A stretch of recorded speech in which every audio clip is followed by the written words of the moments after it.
were many, many, many people who said, what a fantastic thing, what a ridiculous thing, what a stupid thing to think that a few 100,000 people like this can defy not only Britain, but really the United Nations and the rest of the world, and get away with it.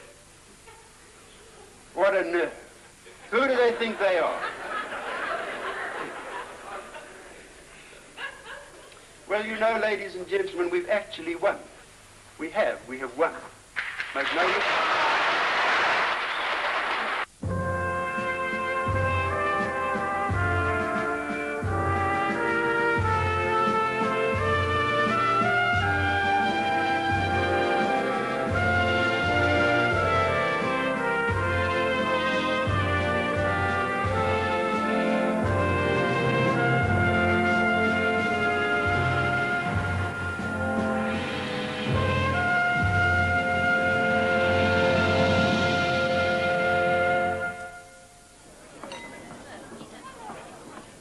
By 1964, independence under black rule had been conceded for all Britain's African colonies, except one.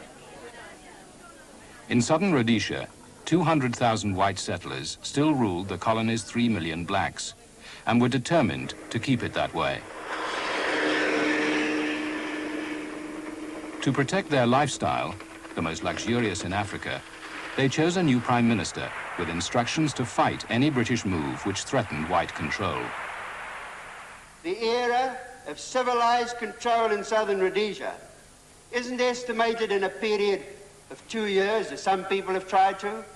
We don't even stretch the era of civilization in southern Rhodesia to 100 years. As far as we are concerned, it has got to be for all time.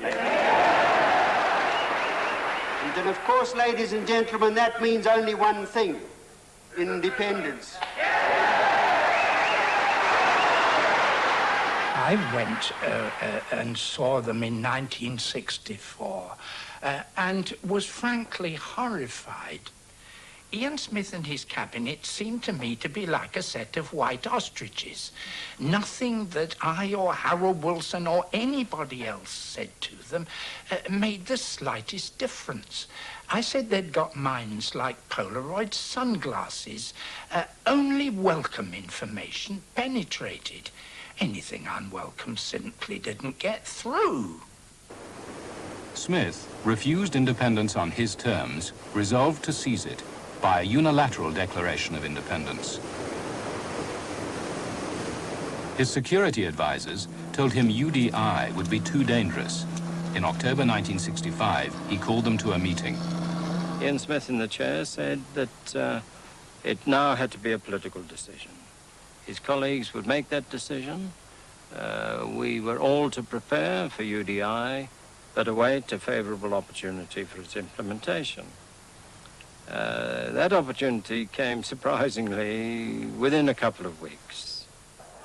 The British Prime Minister arrived in Salisbury, desperate to find some compromise to avoid UDI. But Smith rejected any plan that might lead to majority rule. The African leaders looked to Britain to stop Smith, if necessary, by force. I've had to tell them that their demand for Britain to attempt to settle all Rhodesia's constitutional problems with a military invasion, this demand is out. And if there are those in this country who are thinking in terms of a thunderbolt hurtling from the sky and destroying their enemies, a thunderbolt in the shape of the Royal Air Force, let me say that thunderbolt will not be coming. I think it was insane. I simply cannot understand the Prime Minister letting Ian Smith know that we wouldn't intervene by force, because in a situation where you've so few cards in your hand, you mustn't tell the other side that you have no cards. This, in effect, gave the Rhodesian government their opportunity. Because, if I remember, it was within a matter of hours that the Rhodesian cabinet met on the 1st of November and confirmed the decision to go for UDI.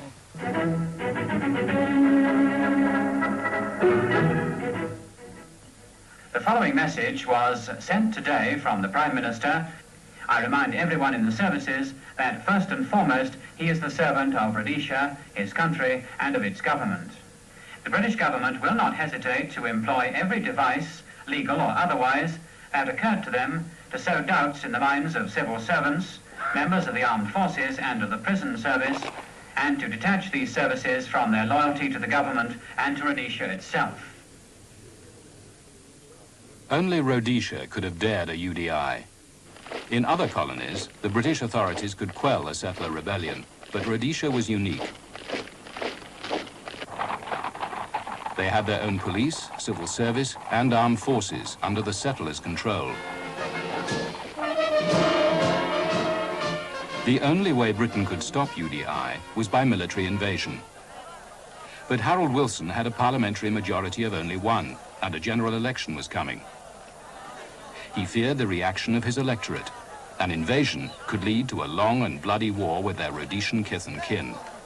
He asked his civil servants to come up with something else. We civil servants sat in our bath, and the only thing we could come up with was some middle course between the extreme of doing nothing, which Harold Wilson obviously wouldn't have, and the extreme of using force, unacceptable for many reasons. So all we could think of in the middle was economic sanctions.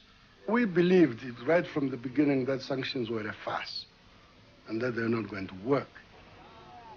Joshua Nkomo, the father of Zimbabwe nationalism, had long been fighting for African rights. He had been rounded up, along with the other nationalist leaders.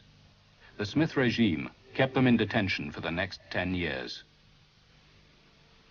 Sitting in detention in our camps in Guanakuzingwa, where the railway line passed a few meters away from our gate, we could see the tankers go past from Lorenzo Max. And as we had said to Mr. Wilson, when he said the sanctions were the trump card, and we said we did not believe there could be a sufficient trump card when Wilson himself had said nothing was going to be done to any petroleum products coming from South Africa. We were worried for, I suppose, a month or so, uncertain. But nothing terrible happened. In fact, it was a little better than we had expected, you see. And then it gradually got better, not worse. We became industrially self-sufficient. We developed a much broader base to our whole economy and our industry. It was a shot in the arm. Sanctions failed to bring the rebels to their knees. Black Commonwealth leaders demanded action. Wilson, still determined not to use force, pursued Smith on land and on sea. He pleaded with him to promise the blacks majority rule, so Britain could recognize white Rhodesia's independence and shed this thankless responsibility.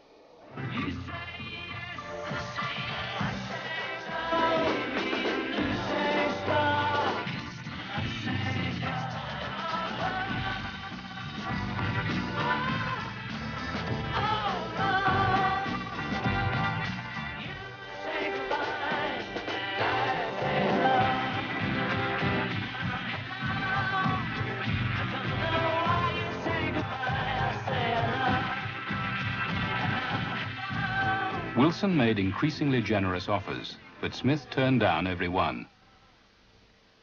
In 1971, after 6 years of UDI, the new Conservative government went even further.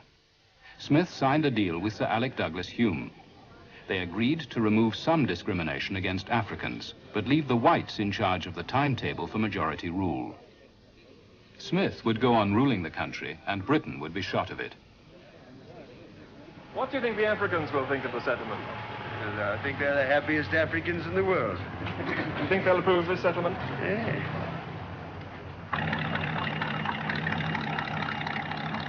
But British governments had always laid down one condition.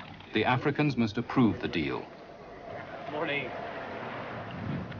Britain appointed a royal commission, which dispatched teams across Rhodesia to discover the Africans' opinion. What sections of the people in Rhodesia should be represented in the parliament?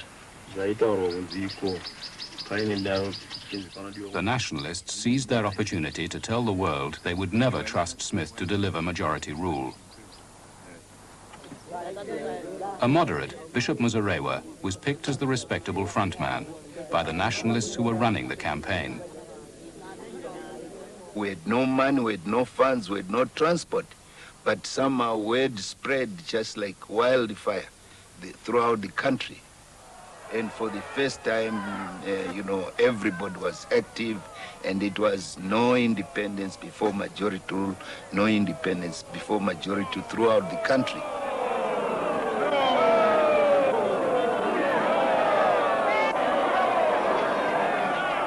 There will be no mistake in their report that this was a very unanimous and definite no from us. To Hume's disappointment, the Commission reported the Africans turned down the deal. The nationalists had stopped Smith gaining legal independence, but were no closer to removing him. Many believed this could be done only by force. 10 years earlier, black violence had erupted, but it had been sporadic and disorganized.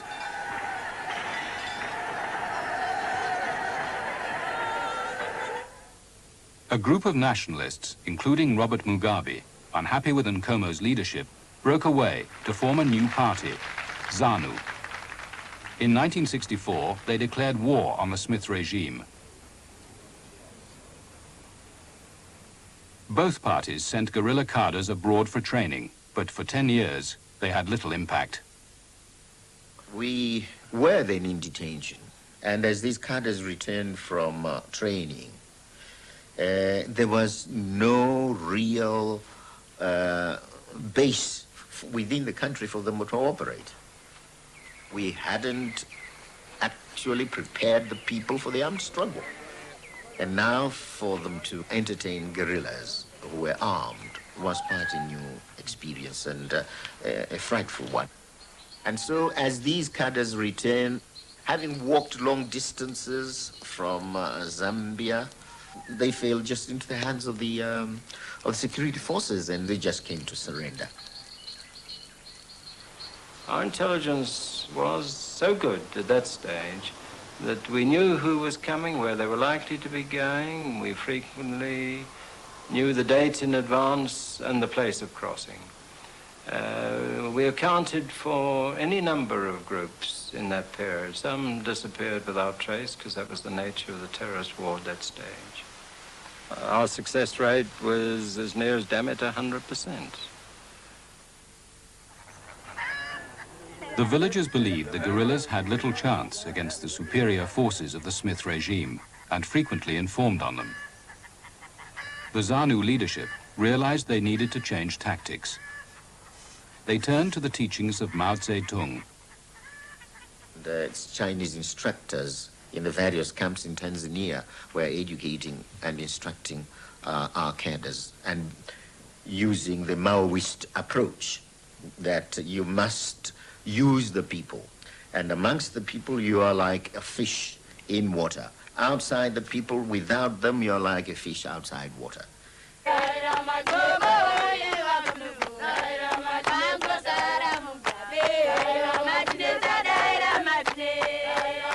ZANU would come at dusk and require the villagers to attend meetings lasting through the night.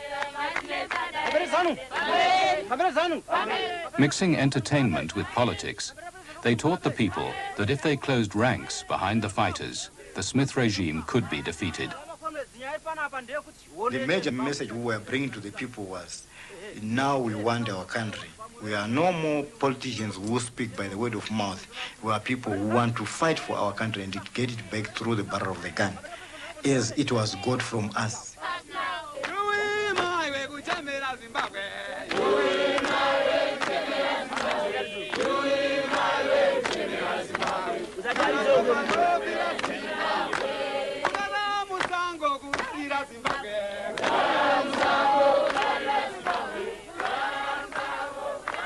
Our sources of information began to dry up. A new pattern emerged. We were reacting to guerrilla activity more than in a position to preempt it or do something about it in advance.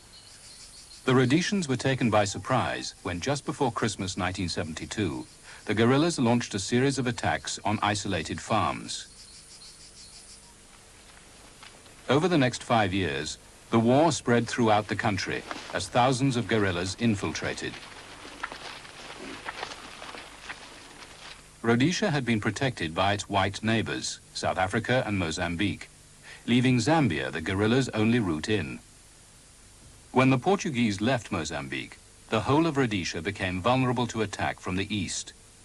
With Nkomo's forces still infiltrating from Zambia and Mugabe's now coming from Mozambique, the Rhodesian security forces had over 1,000 miles of border to guard. They could no longer stop the guerrillas coming.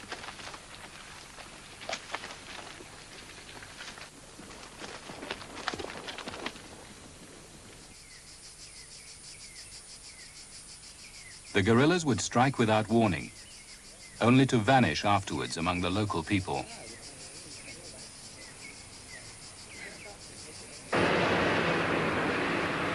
Using anti-terrorist techniques learned fighting with the British in Malaya and Kenya, the Rhodesian security forces hit hard at villages suspected of sheltering guerrillas.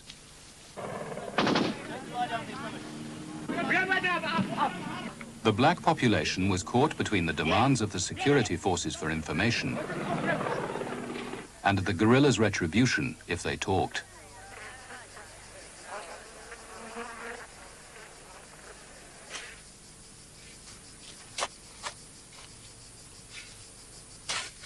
You don't think Rhodesia's about to collapse?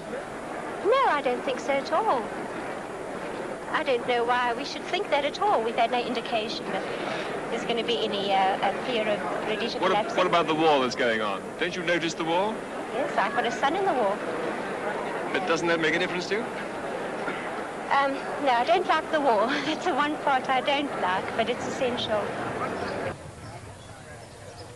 They ought to have known that we were losing, but because of the effects of propaganda in the country, it probably wasn't fully enough appreciated by the bulk of the whites that we had now moved into that not only no-win situation, but losing situation. The guerrilla war had accomplished what British diplomacy had failed to. The Smith regime was now ready to bring blacks into government, but not Mugabe. Released from detention, he fled across the border to ZANU's guerrilla base in Mozambique and joined forces with Nkomo in an uneasy alliance called the Patriotic Front.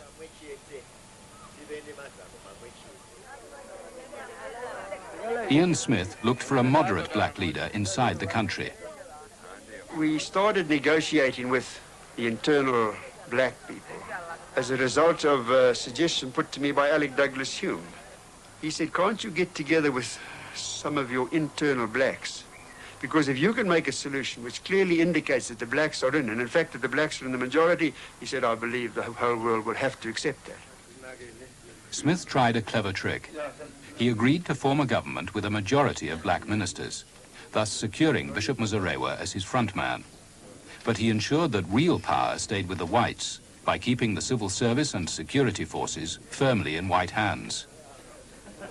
Smith and Muzorewa argued that with a black government in office, there was no reason for the guerrillas to keep fighting, and the world should accept Rhodesia's independence as legitimate. I'm thinking that independence per Salisbury is December 31st. There is no independence in Salisbury, and you know it. That is irrelevant to us. If you didn't know that, know it now. I know. That is irrelevant. I know that's your We argument. are fighting to get the transfer of power.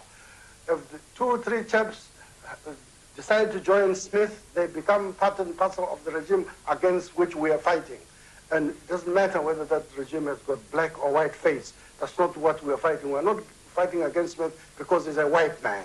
We're fighting against Smith because his regime is unacceptable. It is a fascist regime, it is a racist regime, and that's all there is to it.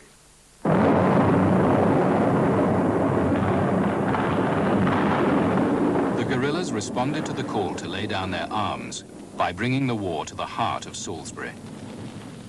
They ignited Rhodesia's largest petrol depot, destroying millions of gallons of fuel. Smith's scheme to end the war had failed. This is the voice of Zimbabwe, Rhodesia. The time is 9 o'clock. In Rhodesia, the illegal regime had adopted the name Zimbabwe Rhodesia. In April 1979, Smith held the country's first majority rule election. Bishop Muzorewa succeeded him as prime minister, but the regime remained an international outcast. They had only one hope left. 2 weeks after Muzorewa, Mrs. Thatcher won her election. If she recognized Muzorewa's government, Rhodesia would be legally independent. No one questions that there is a majority of black Rhodesians in Parliament, a majority of black ministers in the cabinet, and a black prime minister. Now, starting from that basis, we believe that there is a possibility of getting some agreement on going forward. And I would say this very, very firmly. Unfortunately, there is still terrorism operating. But we must make certain that the bullet does not beat the ballot. Mrs. Thatcher seemed set on recognizing the Muzorewa regime, but her foreign secretary was not enthusiastic. In my judgment, that would have been really disastrous. I mean, I don't think we'd have been driven to it, but what would have happened would be that the war would have intensified.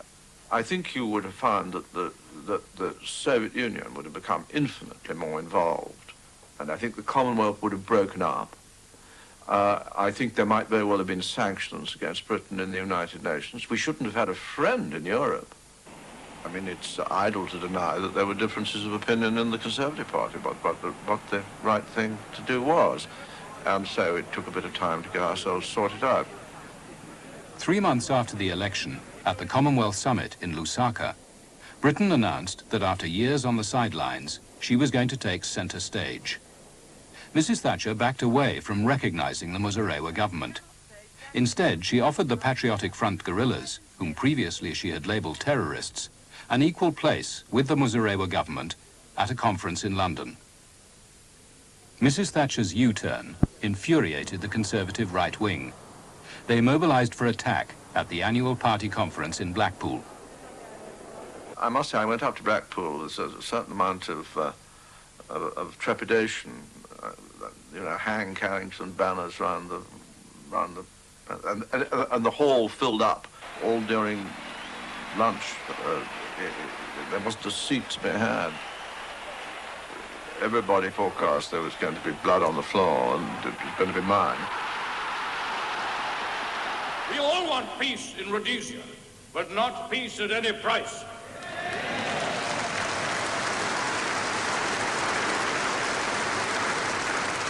The Conservative Party cannot weigh the pro-Soviet, totalitarian, terrorist Patriotic Front in the same scale as the pro-Western, pro-democratic government of Bishop Muzorewa.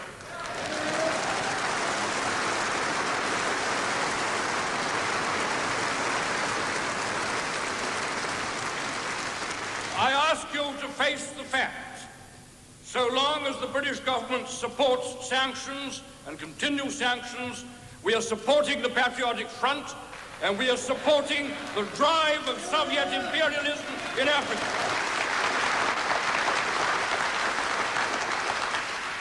Think what it would mean if we threw over the chance of a settlement at this stage. I believe that the government were right to try to get a settlement, were right, even at this 11th hour, to seek to get the parties together, were right to get the backing of the Commonwealth, were right to take this chance, once and for all, of ending the war.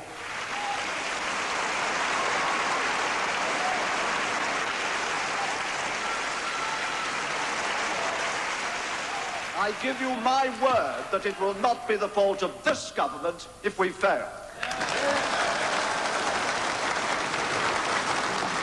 Lord Carrington and Mrs. Thatcher carried their party, but their biggest problem still remained. When the Lancaster House Conference opened on the 10th of September 1979, the Rhodesian War came to London. With diplomacy their only weapon, the British hoped they could bluff each side into believing it would form the government of independent Zimbabwe. Bishop Muzorewa came to Lancaster House because it was his only way to win legal recognition. It was not clear he was in charge of his team. His colleague, Ian Smith, had outwitted the British before. The Rhodesians hoped the PF would walk out, leaving Carrington no option but to settle with them. Patriotic Front leader Joshua Nkomo hoped a deal could be reached, leading to fresh elections, which he believed he would win. He was reluctantly accompanied by his partner Robert Mugabe, who thought victory in war more likely than the conference to bring his party to power. Our position is that we are the genuine and authentic representatives of the people of Zimbabwe. And we haven't acquired that title by some monkey tricks. It's been by dying in battle. And we have that obligation. Some of us see mass graves as we sit in that conference. Everybody viewed it, the conference, with the greatest possible distrust. I mean, and me. I hated every minute of it. It was an appalling, nerve-wracking business, because the consequences of it going wrong, I mean, not just for the people who were fighting the war, not just because of that, but I mean the consequences to Britain and British policy were really rather frightening. Carrington wanted a British governor in charge while new elections were held. But first, he had to get Muzorewa to stand down. The bishop had sent for me sometime after midnight. It was about 2 o'clock in the morning, I think, that I arrived to find him in his bedroom in what I would describe as a prayerful mood. Fortunately, he didn't ask me to get down and pray with him, though he had done on other occasions. He was worried that, as he put it, he was on the horns of a dilemma. Whether to accept now what the British were proposing, which was in effect that he should stand down as Prime Minister and accept a British governor during the elections. We discussed it, and neither of us could think of any precedent in the history of Africa where any African leader had relinquished power and ever been able to recover it.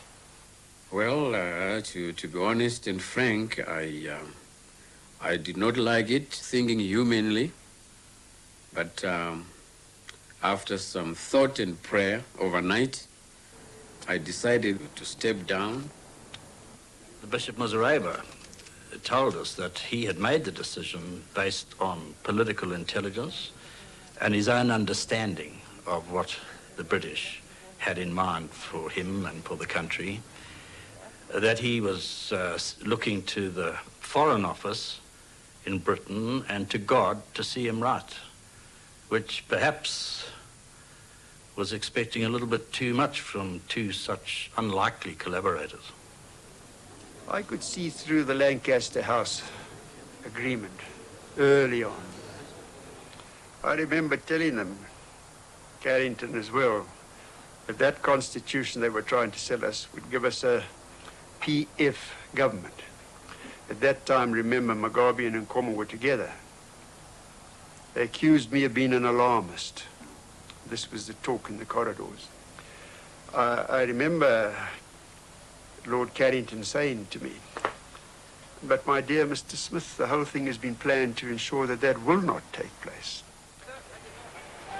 Smith, unable to persuade the Salisbury delegation to heed his warning, left for home. He was succeeded as the figure the white Rhodesians relied on to safeguard their interests by General Walls. Suspicious of Foreign Office assurances, he sought a meeting with Mrs. Thatcher.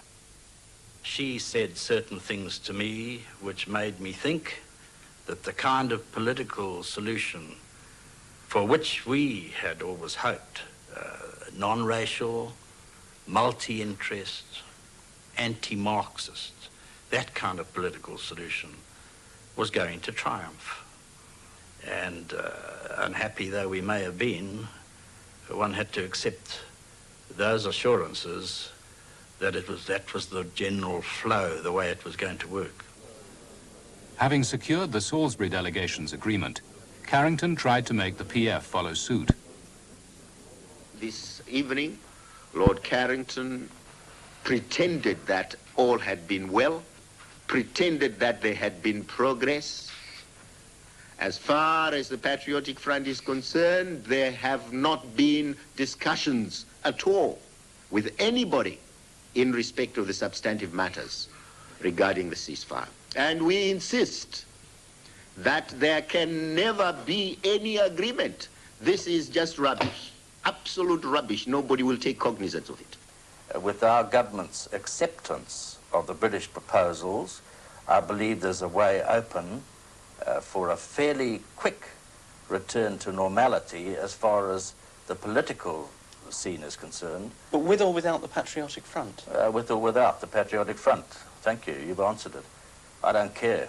But if the front doesn't come in, General, the war will go on. That's right, and then the front will be demolished. With the conference still in progress, the Rhodesian security forces launched an all-out assault.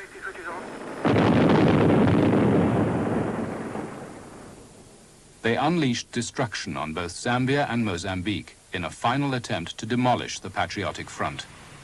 They carried out very extensive raids all the way down the Limpopo Valley, very nearly to the capital of Mozambique. The military temperature was rising all the time, and unless we did something fast to bring things to a conclusion, everything that had been gained in the conference would be thrown away.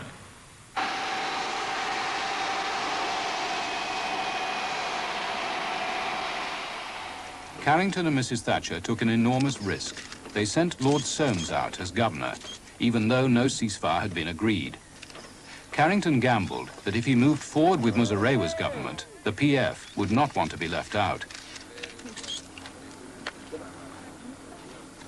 For the first time in its history, Rhodesia was ruled by a British governor alone. His only warm welcome was from a small group of loyalists outside Government House.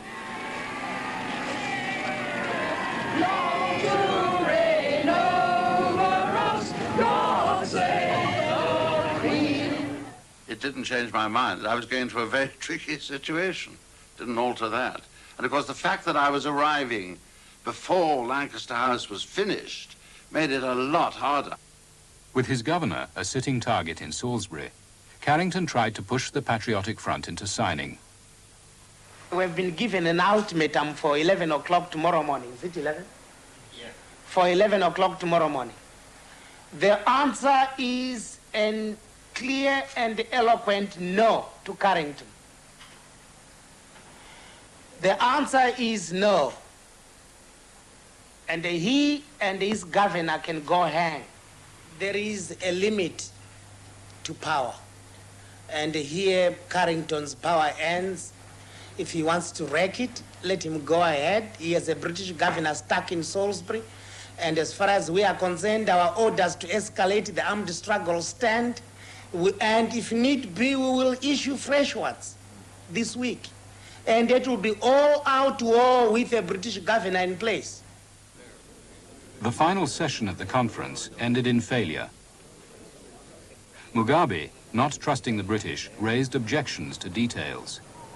He believed that if he continued the war, he would eventually win independence on his own terms. But he needed the support of one man, President Samora Machel, who provided his base in Mozambique.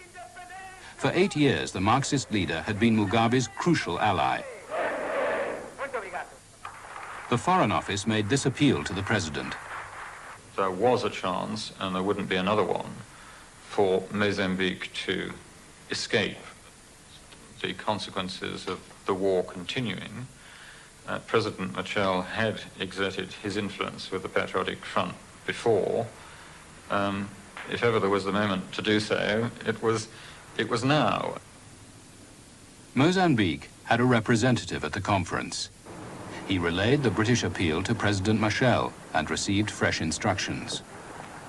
I eventually had to convey a message to the Patriotic Front that we, the Mozambican government, did not feel that there were any issues at stake at that stage of the conference which would justify the breaking of the conference, that we were not willing to accept the blame for the conference breaking on such minor issues.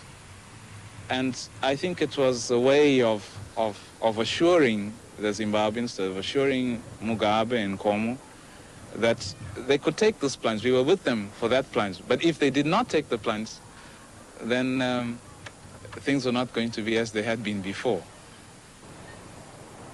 Machel's message arrived as Mugabe was leaving London to take his case to the United Nations. He abandoned his flight and accepted the agreement. Yes, even as I signed the document, I was not a happy man at all. I felt we had been cheated to some extent, that we had agreed to a deal which would, to some extent, rob us of the victory we had hoped we would achieve in the field. O que nos levou, em breve, é que a Margaret é gente corajosa. Não tem vergonha de ler as páginas da história. Enquanto outros governos, não. Elas poderiam perguntar por que apoiam uma senhora que é do conservador, mas quando tem a razão e quando tem a força para isso.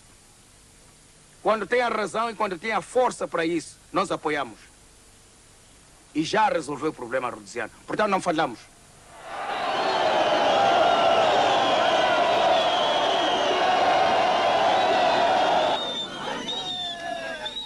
To get agreement on paper had been difficult. To get it implemented on the ground would be even harder. Lord Soames had to conduct an election under the guns of two armies. He had to rely on one, the Rhodesian security forces, to keep order, with no way to make them obey.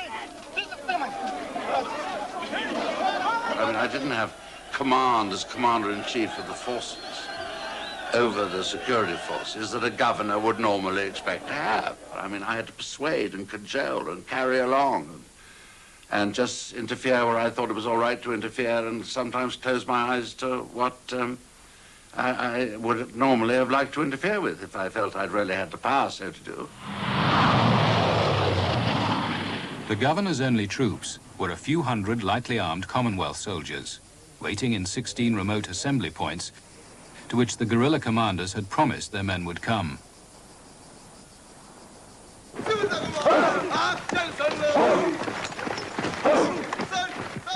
British intelligence repeatedly said that there was something like 6,000 or 8,000 Zanla guerrillas inside the country. But when we were now asked to declare how many guerrillas we had, we chose to declare 20,000. If everybody thought we had 8,000 and they were willing to deliver 20, then clearly we didn't have anybody else left. In fact, we had a very large army left who remained as political commissars in the country, just simply to assure that we would win the election.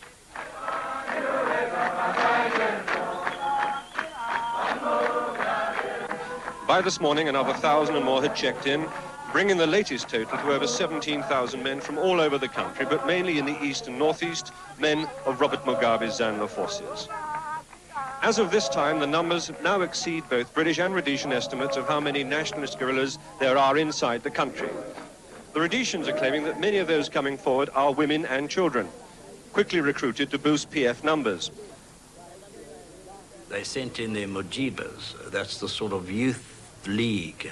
They sent them in with a few anti-eaten old muskets and a few rusty old weapons that couldn't possibly have been the terrorist weapons and equipment. And meantime, the terrorists themselves mingled with the population and made damn certain which way they were going to vote in the forthcoming election.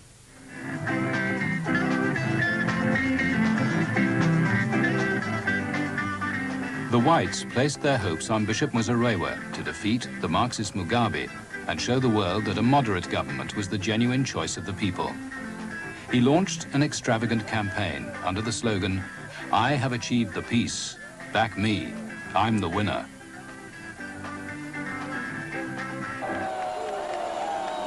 But this time, the opposition was more formidable.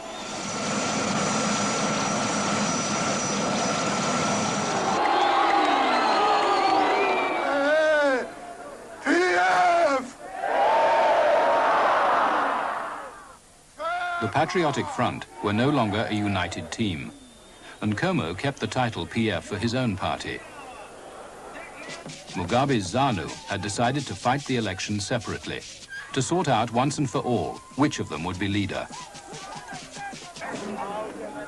Nkomo's supporters from the minority Ndebele tribe closed ranks behind him. Soon they began to complain of intimidation. To say intimidation is to put it very low. It was not just intimidation. We lost people. We lost the candidate. We lost about 18 to 20 party workers killed by the young men who were deployed by ZANU outside the assembly points. We learned later that they never were committed to assembly points. They were given a task that during elections they would see to it that everyone in that area voted ZANU. Amidst growing accusations of ZANU intimidation, Lord Soames delayed Mugabe's return for 3 weeks. The biggest crowd ever seen in Rhodesia welcomed home the candidate most feared by the whites.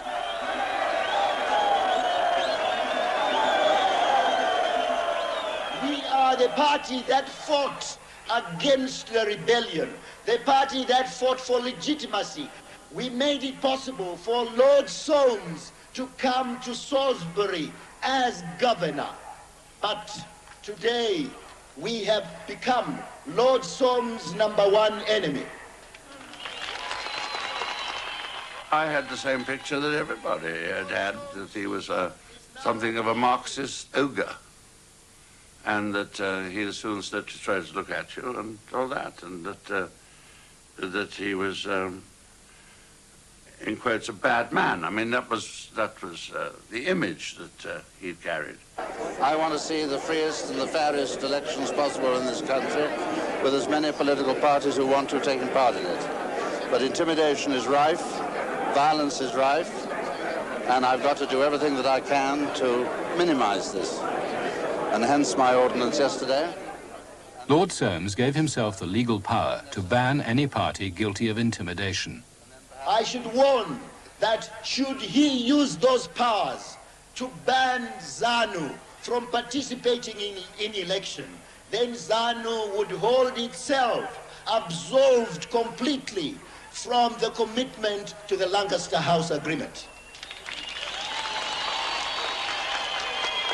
I'm saying, Lord Soames, choose, is it war or peace? It was really the most important decision, I think, which I had to take throughout the whole of the 2 months leading up to the election. Lord Soames knew that his men in the assembly camps were virtual hostages to thousands of guerrillas tensed for action if he decided to ban ZANU.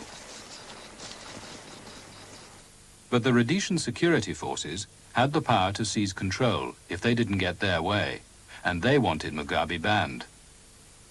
There were quite enough people who didn't think like we thought and were prepared to do almost anything to keep Rhodesia under white control.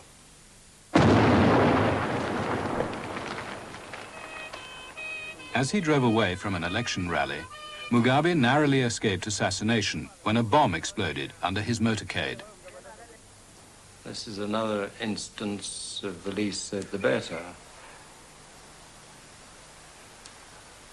But as Mugabe himself said at a later stage, we had spent years trying to kill each other.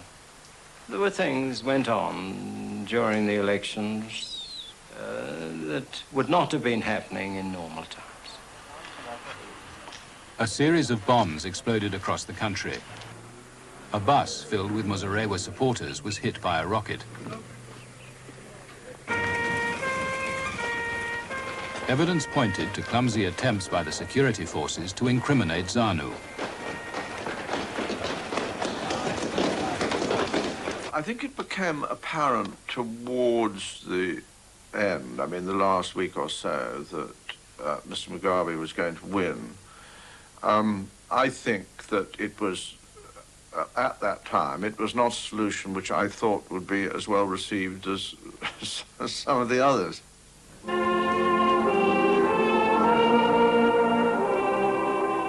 Some of the governor's Foreign Office officials advised him to ban ZANU in a few areas of high intimidation.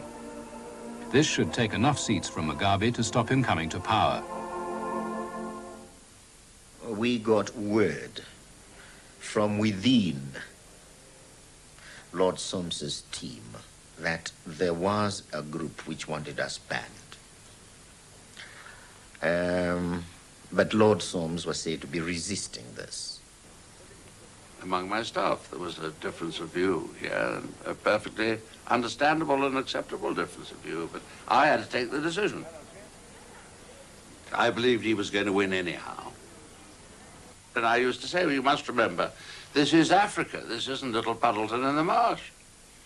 And they behave differently, and they think nothing of sticking 10 poles up each other's whatnot, you know, and doing filthy, beastly things to each other. It does happen, I'm afraid. It's a very wild thing in an election.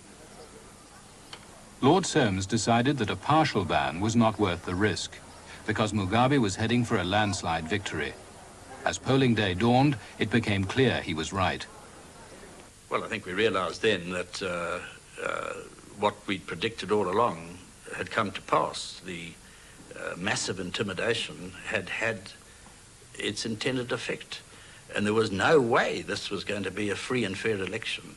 There was no way that a political solution which any anti-Marxist people could favour could flow from it. I suppose of all the times that was the most dangerous, and the most dangerous thing, I suppose, was a coup, a white coup, and this was very much, I know, in Lord Solmes's mind during the whole of this period.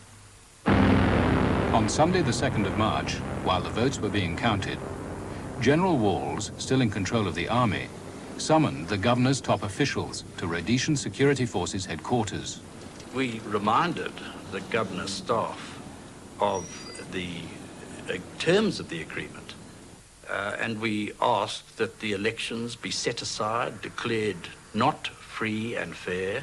We said that we had promised a free and fair election. There had been an election which, broadly speaking, was free and fair, and we were going to help the government which emerged from it in every way we could. Typical diplomatic language as to why nothing could be done, a wringing of hands and well, we can't do anything, and you know, it's terribly difficult. The United Nations have been here and people from all over the world are watching us now, and how can we possibly stop it at this stage? We certainly felt that the people we were talking to were beneath contempt.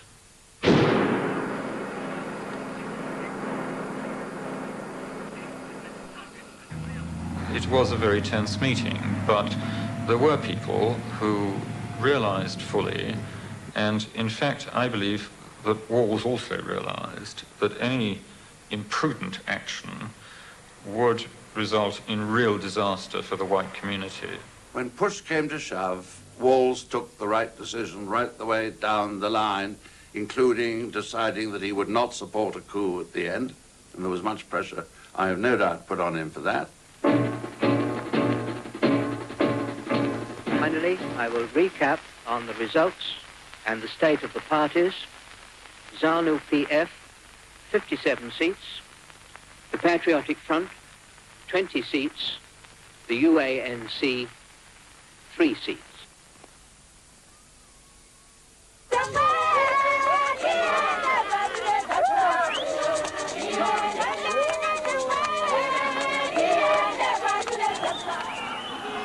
As ZANU supporters celebrated, many whites were packing their bags. Mugabe had to do something to reassure them. He flew to Mozambique to consult President Samora Machel. Samora felt we should also include Ian Smith in the government, but we said, okay, we'll think about that one. So as to kind of avoid any possible rift in the unity of the nation. But when we went to President Nyerere said, oh, no, Ian Smith, of course not. We couldn't go that far, but we felt that we should include some whites in the government. The governor, now working closely with his prime minister, also advised reconciliation. Mugabe should meet the general he had been fighting for 7 years and invite him to stay on as his commander. During the course of the discussion, I said to him, but how can I, as an avowed anti-Marxist, work for a person like you? And he said, well, you must know, General, that the teachings of Karl Marx are identical to those of Jesus Christ. And I said, I can't possibly accept that, but I can't argue with you on an intellectual thing like that now. General Walls agreed to serve independent Zimbabwe. Here, as throughout the empire, once British rule was over, the whites who stayed on continued to prosper. It was the minorities at odds with the new regimes who suffered most from the end of the British Empire.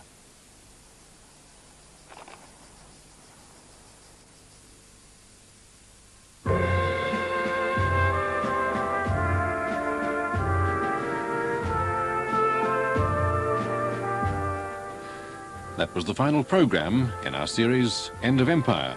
Next week, the start of a 13-part documentary series on a very grand scale indeed.